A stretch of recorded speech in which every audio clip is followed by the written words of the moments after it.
Celebrate King Cherry season with my M&S King Cherry and Parma ham salad with golden sourdough croutons. First off, tear your M&S sourdough baguette into bite-sized pieces and put them on a lined baking tray. Drizzle with olive oil, sprinkle over rosemary, salt and pepper. Mix it up. Then pop them in the oven until they're golden and toasted. Meanwhile, make your dressing in a bowl by whisking balsamic vinegar, Dijon mustard, extra virgin olive oil, salt and pepper until it's emulsified.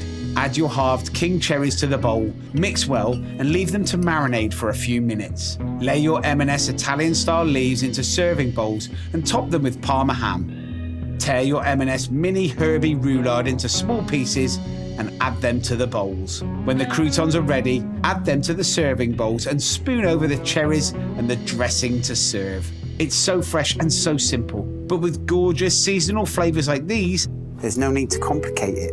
I've got loads more recipes using the best of British produce from the M&S farms I've been visiting. So stay tuned for more tasty ideas.